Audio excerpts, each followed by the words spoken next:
देला ए सजन, दिने दिन बढ़ा ताटे दुख सेज के देला नाही सूत के सेज करी परहेज देहिया गोइल बागली।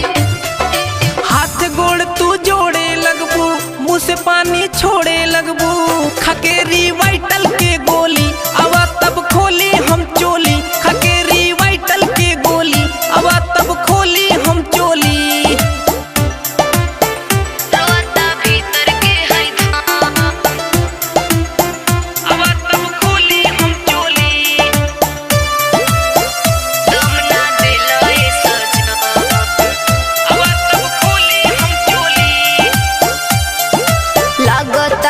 पहले से तू बाड़ खत्म हो, बिना कैप्सूल गोली के ना बने तो हरदम हो। बिना देखले पावर पहले करो जानी साक, आवाज माला यजबे हो जइबू तू धक के चैलेंज दिखावा रेंज ऊपर मन होके बोली। हाथ गोड़ तू जोड़े लगबू, मुँह से पानी छोड़े लगबू, खकेरी वाइटल के गोली अब तब खोली हम चोली, खकेरी वाइटल के गोली अब तब खोली हम चोली।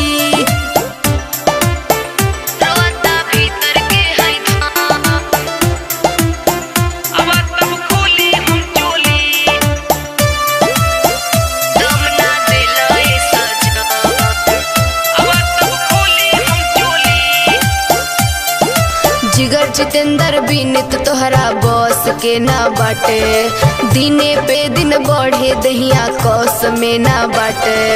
फिर न कबू खुश हो जइबू कहे से सरार, अजवेता हो जाई तहरा देही के मासा। यह ता फील खुजाता दिल जवन तू बोलला हा बोली। हाथ गोड़ तू जोड़े लगबू, मुँह से पानी छोड़े लगबू, खकेरी वाइटल के गोली अब तब खोली हम चोली, खकेरी वाइटल के गोली अब तब खोली हम चोली। Shivansh recording studio Maharajganj.